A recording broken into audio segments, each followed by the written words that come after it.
tuo labiau nelabai paklausus tie tarsi nekalti saldainiai. Mūsų prekybos tinkle, savo asortimente, saldainių asortimente, žinoma, mes turime saldainių, kuriuose yra tam tikras kiekis alkoholio. Tai yra labai mažas procentas, iš viso tik tai 6% nuo bendro asortimento saldainių. Šių saldainių pardavimai yra tikrai maži, siekia vos 3% ir lyginant, pavyzdžiui, 2016 pradžią su 2015 metų pradžia, tikrai matome, kad šių saldainių netgi pardavimai yra pakritę. Paklausus šie saldainiai ar ne, poveikį vaikams tikrai daro, nesvarbu, koks mažas procentas svaigalo jame būtų. Kadangi jose yra etilo alkoholio, tai čia tas poveikis bus. Aišku, kiekis, kad tam kaip pasiekti tam tikrai būsinai, ko gero, suvartot šitų prekių reikėtų daugiau negu įprastų alkoholinių gėrimų. Poveikis tikrai, toks, kaip suaugęs būtų išgėręs alkoholio.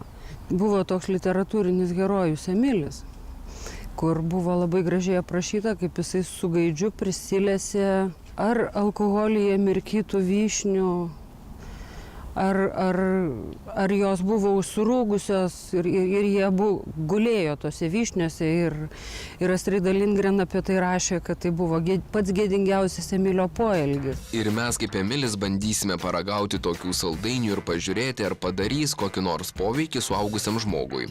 Mat paragavus vieno kito gabalėlio, nepastebėję sėdame prie vairo, o tada išgėrę teisinasi, kad negėrė mielas pareigūnė, o saldainius valgė.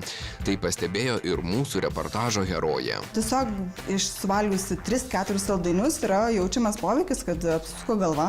Tad imkimės eksperimento ir stebėkime, ar apsvaigsime nuo kelių saldainių. Nes jeigu apsvaigsime mes, apsinuodys ir vaikas. Bet prieš paimant į rankas alkotesterį pažiūrėkime, kiek skysčio galime išgauti iš kelių saldainių. Na, taurelę prisipildė nemenkai. Įsivaizduokime, kad tokį kiekį išgeria nepilnametis. Jeigu, sakysim, vyksta kažkoks tai pobūvis šeimos, didelis balius, tokių saldainių yra daug, tai aišku, tie vaikai jie ir pajunta, kad jiems smagu darosi. O dar ta saldi vyšnia tokia, nuo kurios, sakysim, jos, kiek man žinoma, tai tokios alkoholyje išmirkytos uogos, jos pasidaro tokios kaip alkoholio bombos. Jos ne tiek turi pačio to uogos skonio, kiek jos turi daug alkoholio. Prieš pradėdami valgyti įpūskime. Tiek mūsų reportažo herojai, tiek man alkoholio matuoklis parodė 0. Pradėkime valgyti. O kol valgome, grįžkime į prekybos vietas. Jų atstovai teigia planuojantis mažinti šios produkcijos kiekį, nes niekas mat neperka. Tačiau įsigyti vis dar įmanoma ir ne tik įmanoma, kai kurių parduotuvių lentynos pilnos alkoholinių skanėstų. Paklausus, ar socialiai atsakingas verslas nesistengia riboti pardavimų vaikams, sako, kad tokius saldainius pasiekti sunkiau. Jie yra aukščiau padėti ir turbūt nekrenta taip į akis kaip kiti. Ir kaip ir minėjau, jų yra toks mažas procentas, kad realiai turbūt turi atėjęs ieškoti arba turi labai mėgti ir ieškoti. Vienose parduotuvėse saldainiai gal ir guli aukščiausiai padėti, bet štai matome ir juosmens lygyje išdėliotas dėžutes. Imame, skaitome, kas parašyta ant pakuočių. Jokių įspėjimų, kad produktas galimai nesaugus nepilnamečiams, o alkoholio jame nemažai. Ką žiūrėjau, ką mačiau parduotuvėse, tai iš tikrųjų ant kai kurių saldainių yra tas užrašas, kad vis dėlto vaikam neskirta šito prekė vaikų maitinimui. Na, gal čia tik mes pažymėtų pakuočių neradome, o gal jų ir iš viso nėra. Narkotikų, tabako ir alkoholio kontrolės departamentas mano, kad problema slypi ne tai, kad nepilnamečiai gali apsvaigti nuo tokių saldainių, o tai, kad jie nuo pat mažens pratinami prie taurelės. Tokios ir panašios prekės, tai yra šiek tiek reikalauja tokio kompleksinio ir sisteminio sprendimo. Nes prie tokių prekių kategorijų aš tikrai priskirčiau ir gyrą iki 1,2% stiprumo.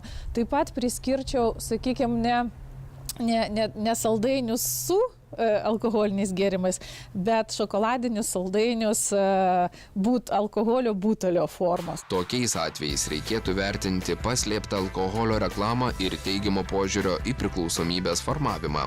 Tačiau mes nepasiduodame ir toliau manome, kad saldainis su alkoholiu nėra nekalta pramoga. Reportažo herojus suvalgė 4, aš 8 saldainius. Žiūrime į rezultatus. Jaunai mamai nieko, o mano organizme jų galime aptikti alkoholio. Prie vairo sėsti tarsi galima, bet nepatarčiau, nes savijauta vidutiniška. Problema yra, bet kaip ją spręsti? Mūsų herojė turi pasiūlymą. Didžiojoje Britanijoje yra ribojamas parduodami saldainiai su alkoholiu nuo 16 metų. Bet aš manau, kad tai turėtų būti ne nuo 16, bet tarkim nuo 18, kaip yra dabar. Atsakingo departamento atstovai sako, kad siekiant uždrausti tokių saldainių priekybą, sunku būtų teisiškai suformuluoti draudimą. O net jeigu nebus saldainių, atsiras, pavyzdžiui, bandelių su alkoholiu. Tie gudrieji verslininkai pasirodo sugalvotų viską. Pasiteisinimai. Tačiau tam tikri pasiūlymai jau yra suformuoti. Tai vis dėlto, jeigu valstybė, valdžios vyrai priims sprendimą, kad prekiauti nuo šiol alkoholiu bus leidžiama tik tai specializuotose skyriuose arba parduotuvėse. Ir viena iš minčių buvo, kad į tą skyrių arba į parduotuvę asmuo iki 18 metų neįeitų, nes prekiai tikrai, sutikim, ne vaikams. Tai va tokios vertės, sakykime, galbūt su tokiom savybėm prekės ir turėtų būti kaip lydimojo asortimento prekės tokiuose skyriuose. O kol toks įstatymas nėra priimtas, saldainius su svaigalais mėgstantiems vaikams gali baigtis panašiai kaip jau mūsų minėtame Emiliui iš Lionenbergo, prisivalgiusiam alkoholyje mirkytų vyšnaičių, o suaugusiems netikėtomis promilėmis.